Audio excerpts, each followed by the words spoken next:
Bapak Ibu hadirin yang berbahagia, marilah kita ikuti sambutan Gubernur Nusa Tenggara Barat, Bapak Dr. Haji Zulkifli Mansyah, MSc.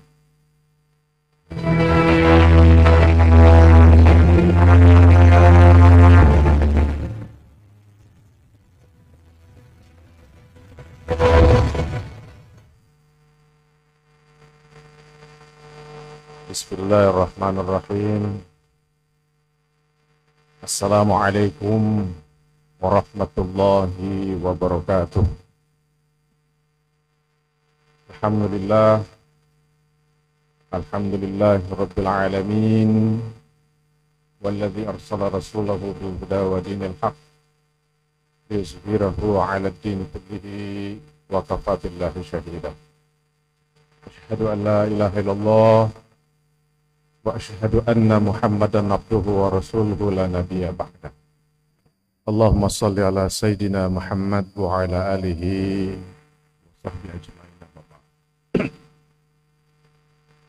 Yang kami muliakan Presiden Republik Indonesia yang berkenan secara virtual membuka acara kita pada pagi hari ini, para menteri, anggota Kabinet Indonesia Maju, yang juga membersamai kita secara virtual pada pagi hari ini, dan tentu saja Al-Mukarramah Al-Ustazah Siti Raifun Abdul Majid yang hadir juga bersama kita. Mudah-mudahan Uminda diberikan kesehatan dan hidupnya dipenuhi dengan keberkahan untuk terus memberikan arahan bagi kita semua. Tuan Guru Bajang, untuk kita semua, sahabat saya juga beserta Ibu, Pak Kapolda, Pak Danrem, dan ada Ibu Wakil Gubernur, Ibu Ketua Penggerak PKK Bu Niken, juga para Bupati, Wali Kota yang hadir, ada Pak Anggota DPR juga, Pak Lutfi, dan mohon maaf kepada para hadirin yang tidak bisa disebutkan namanya satu persatu. Tentu yang pertama, tidak lupa kita memanjatkan syukur kehadirat Allah Subhanahu wa Ta'ala, karena berkat rahmat dan hidayahnya Allah meringankan langkah kita untuk hadir di tempat yang insya Allah penuh dengan keberkahan ini. Salawat dan salam semoga terlimpah pada junjungan kita Rasulullah Muhammad Sallallahu Alaihi Wasallam, keluarga beliau, seluruh sahabat serta seluruh umatnya yang istiqomah sampai akhir zaman.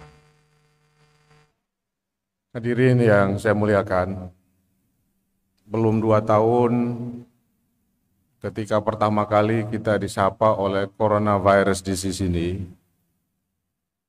hal yang pertama kali dilakukan oleh Pak Presiden, para menteri, untuk kemudian kita wakili oleh para pimpinan daerah, adanya media yang disebut dengan Zoom meeting.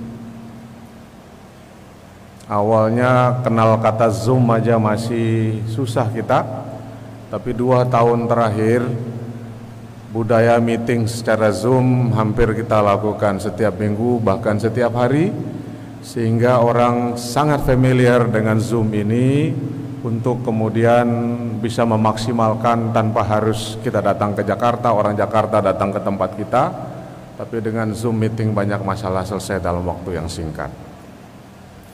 Beberapa hari yang lalu, Ibu Niken, istri saya, mengirimkan satu artikel yang memberikan gambaran bahwa fenomena digitalisasi atau Zoom ini pun akan segera kita tinggalkan.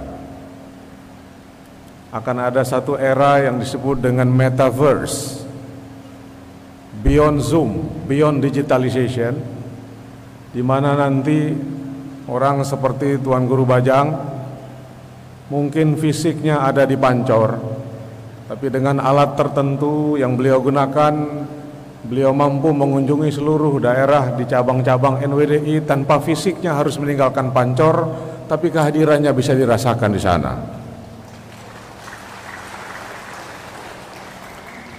Jadi Tuan Guru Bajang nanti bisa dengan alat itu bukan hanya bicara seperti Zoom yang dimensinya terbatas, tapi secara fisik mampu berbelanja, mampu berbicara, mampu berinteraksi dan lain sebagainya.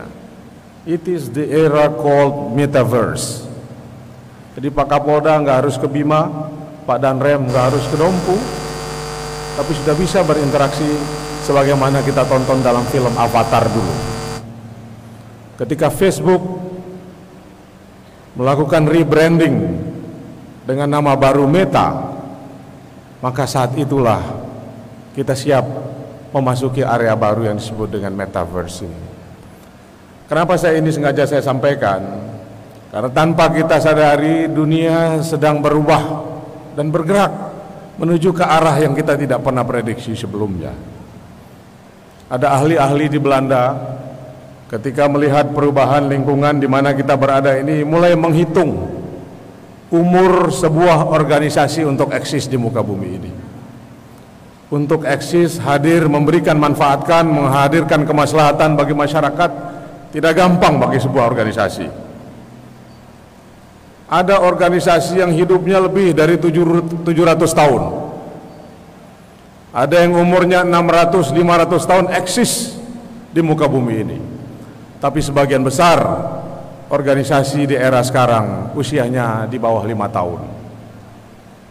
Kemudian tim expert peneliti dari Belanda ini mulai menghitung apa saja karakter organisasi yang mampu punya umur panjang. Ternyata ada 4 karakternya. Yang pertama, organisasi yang berumur panjang, yang eksis ratusan tahun itu memiliki satu sifat adaptif terhadap perubahan lingkungan. Lingkungan boleh saja berubah, lingkungan boleh saja tidak sama, tapi organisasi itu punya cara dan strategi untuk tetap survive, bahkan unggul terhadap lingkungan itu.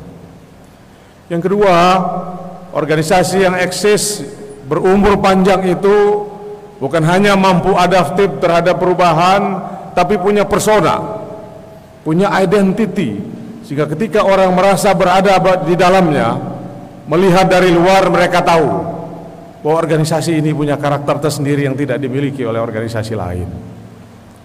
Yang ketiga, organisasi yang berumur panjang adalah organisasi yang memberikan ruang pada ide-ide marginal untuk eksis juga. Group things dihindarkan, fragmentasi berlebihan juga tidak perlu terjadi. Tapi dia punya ruang pada mereka yang punya ide melawan mainstream untuk hadir sebagai bentuk pembelajaran. Dan yang terakhir, organisasi yang berumur panjang adalah organisasi yang konservatif di bidang keuangan. Tidak jor-joran, tidak mewah-mewahan, tapi dia betul-betul konservatif sehingga mampu mensiasati perubahan untuk eksis dalam jangka panjang. NWDI yang melaksanakan muktamar hari ini, menurut saya pribadi, adalah organisasi yang setidaknya punya karakter-karakter tadi.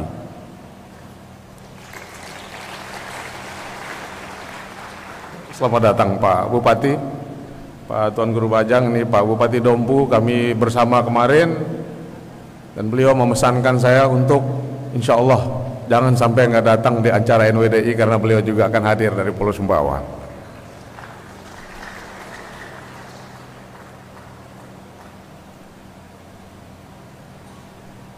Jadi hadirin yang saya muliakan, saya yakin bahwa NWDI ini adalah organisasi yang lingkungan boleh berubah, digitalisasi boleh ada, metaverse boleh hadir segera menyapa kita, tapi saya yakin NWDI akan adaptif terhadap perubahan lingkungan ini. Yang kedua, organisasi yang berumur panjang itu punya persona, punya identity. Tapi dengan kita melihat NWDI sehari-hari, kita melihat ada identitas di sana. Ada budaya, ada ritual, ada tata cara, ada keadaban yang mampu memberikan diferensiasi bahwa NWDI itu berbeda dengan organisasi lain. NWDI sekarang adalah organisasi juga yang memberikan ruang pada anak muda untuk berbeda, memberikan, mengartikulasikan ide-idenya untuk kemudian secara produktif kita sinergikan dengan pesan besar yang dibuat oleh Tuan Guru Bajang tadi. Tujuan NWDI berorganisasi adalah mencari keridhaan Allah Subhanahu wa Ta'ala. NWDI adalah wadah pengkhidmatan kita semua untuk berkhidmat. Oleh karena itu, kami atas nama pemerintah Nusa Tenggara Barat menyambut baik misi dan visi besar dari NWDI ini, dan mudah-mudahan dengan sinergi yang baik, dengan tetap saling menjunjung silaturahmi dan sinergi, insya Allah NTB gemilang bukan hanya kata-kata, tapi satu hal suci yang bisa kita aplikasikan dalam sehari-hari kita.